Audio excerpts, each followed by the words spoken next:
Hello दोस्तों, advance learning class में आपका बहुत बहुत हार्दिक स्वागत है। आज की इस वीडियो में हम लोग देखेंगे कि सैग क्या होता है।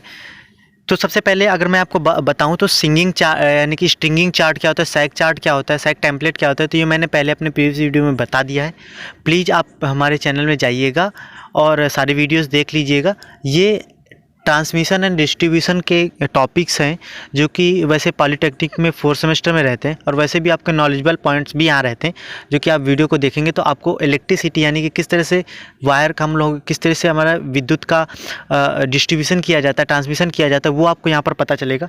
तो दोस्तों सबसे पहले हम लोग यहाँ पर जानते हैं कि सैग क्या होता है। तो इसकी डेफिनेशन की बात करें तो it is the difference between lowest point of conductor and point of support. Simple से अगर बात करें तो हमारा सैग क्या होता है, हिंदी में बोलते हैं इसको झोल। यानी कि जैसे अगर हमने ये हमारे दो कंडक्टर यानी कि दो टावर हैं और यहाँ हमने किसी वायर को बांध दिया, ठीक है ना दोस्तों। अगर ये वायर तो क्या हम जैसा सीधा क्या हमारे आप देखते हैं कि तार सीधे बंधे हुए आपको दिखाई देते हैं दो खंभों के बीच, नहीं, उनमें थोड़ा सा क्या होता है कि ऐसे उनमें क्या रहता है, झोल दिखाई देती है। इसी को हम लोग इंग्लिश में बोलते हैं। तो झोल क्या है एक्चुअली में, तो देखो वैसे तार हमारा हमने बांधा है तो सीधा होना चाहिए, लेकिन उसमें क्या होता है थोड़ा सा झुक जाता है। तो इन्हीं के बीच का जो गैप होता है इसी को हम लोग क्या बोलते हैं, सैग बोलते हैं। इसके अगर हम लोग और इसे हम लोग डिनोट किससे करते हैं, इसे हम लोग एस से डिनोट करते हैं। इसके फार्मूले की बात करें तो जैसे कि यहाँ पर फार्मूला लिखा हुआ है सिंपल सा, ठीक है ना दोस्तों। जैसे कि आप ये देख रहे हैं सिंपल से, ये आपका फार्मूला क्या है लिखा हुआ है, ठीक है ना दोस्तों। ये आपका फार्मूला लिखा हुआ है कि एस सैग बराबर WL² अपन 80। डब्ल्यू का मतलब क्या होता है, यहाँ पर वेट होता है। इसके बाद इसका जो डेरिवेशन है मैं आगे जरूर आगे करवाऊंगा, वीडियो को प्लीज़ पूरा देखिए। सबसे पहले अगर हम लोग बात करें तो ये देखो सीधे एस का मान किसके डायरेक्टली प्रोपोर्शनल है, वेट ऑफ कंडक्टर के। इसी तरीके से अगर उस पर कोई आइस वगैरह जम जाती है तो उसके भी डायरेक्टली प्रोपोर्शनल होगा। एयर का प्रेशर वगैरह है उसके भी डायरेक्टली प्रोपोर्शनल होगा। और टेंशन यानी कि तनाव के इनडायरेक्टली प्रोपोर्शनल होगा। और टेम्परेचर के यानी कि ये मोस्ट इंपॉर्टेंट पॉइंट है इसको, जिसको आपको याद कर रखना है कि हमारा जो सैग है वो किसके डायरेक्टली, टेम्परेचर के भी डायरेक्टली प्रोपोर्शनल होता है। सिंपल से याद रखिए कि आप प्रैक्टिकली देखते होंगे कि गर्मियों के दिनों में क्या होता है कि हमारा जो तारों पे तनाव क्या हो जाता है कि वो ज़्यादा आ जाता है, ठीक है। इसी तरह जैसे रेल की पटरियों पे क्या हो जाता है, फैलाव वगैरह ज़्यादा आ जाता है टेम्परेचर के बढ़ने से। अगर हम यहाँ पर कुछ आई रूल्स हैं जो कि हमें ध्यान रखने होते हैं कि देखो कोई जब हमारी लाइन बिछाई जाती है तो वहाँ पर हम लोग ये देखते हैं कि जैसे अगर हमारे सपोज ये हमारा रास्ता है, क्या ये हमारा रास्ता है अगर है तो यहाँ पर जो हमारी आप देखते होंगे सिंपल सा अपने चारों तरफ जब हमारी कोई लाइन किसी रास्ते को क्रॉस करती है, जैसे ये हमारी क्या है, ये रास्ते को एक लाइन ने क्रॉस किया है, ठीक है ना दोस्तों। तो उस रास्ते के बीच में और जो लाइन के तार होते हैं उनके बीच में एक गैप तो भी तो देना पड़ता है। तो वो गैप कितना और किस हिसाब से दिया जाता है, उसी के लिए है कि अगर हमारा क्या करे कि अगर हमारी लाइन किसी रोड को क्रॉस करे तो हमारी जो ग्राउंड लेवल से यानी कि उस तारों के बीच की ऊंचाई कितनी होनी चाहिए, वो होनी चाहिए 19 फुट, ठीक है ना। अगर वही हमारी लाइन अगर साइड में चले किसके, अगर सी हमारी लाइन क्या साइड में चल रही है हमारे, जैसे अगर हमारा रास्ता और ये साइड में लाइन चल रही तो हमें कितना रखना होता है, क्लियरेंस 18 फुट का रखना होता है। फिर अगर और कहीं पर हमारी लाइन सिंपल सी है ना, रास्ता कुछ नहीं है, ऐसा कुछ मैटर नहीं है, तो वहाँ पर हमें ये याद रखना है कि अगर हमारा लो वोल्टेज है और तो वहाँ पर और लो वोल्टेज है यानी कि उस पर लो वोल्टेज की लाइन है और वहाँ पर कंडक्टर कैसे हैं, बेयर कंडक्टर का मतलब खुले कंडक्टर यानी उन पर इंसुलेशन कोई नहीं है, तो वहाँ पर हम लोग जो क्लियरेंस देंगे वो 15 फुट का देंगे। अगर वही उन्हीं तारों पर अगर हमारा क्या है इंसुलेशन वगैरह दिया हुआ है तो उन पर हम लोग कितना रखेंगे, 13 फुट का रखेंगे, ठीक है ना दोस्तों। अब हम लोग बात करते हैं कि वही हमने एस बराबर WL² का जो फार्मूला बताया था उसका यहाँ पर हम लोग डेरिवेशन करेंगे। तो जैसा कि मैं यहाँ पर बता रहा हूँ, देखो ये यहाँ पर ये देखो ये दो पोल्स हैं आपके सिंपल सा, ये आपका तार है, ठीक है ना दोस्तों। देखो और इसके बीच इन दोनों पॉइंट्स के बीच की दूरी कितनी है, एल है, कितनी है, एल है।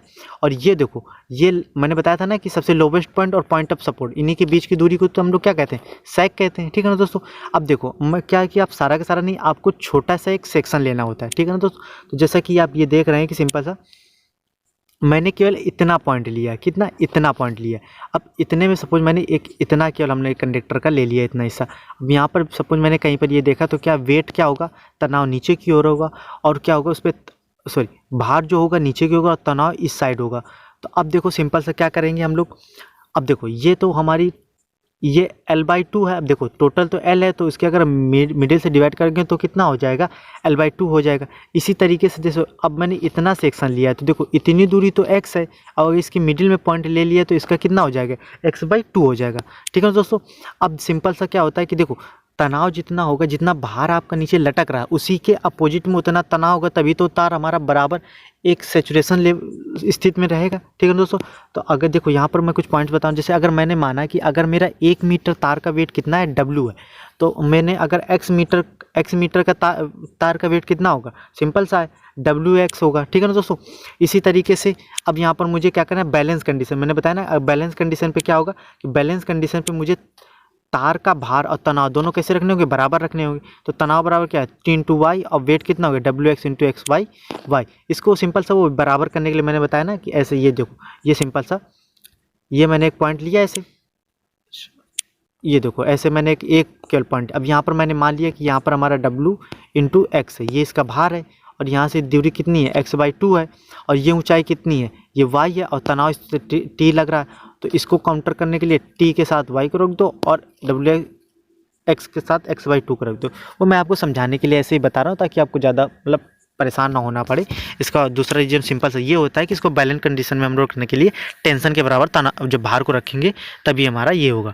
अब सिंपल सबके मान रख देते हैं, T/Y = WX × X/2, और यहाँ से y का मान जब निकालते हैं तो कितना आता है हमारा, WX²/2t आता है।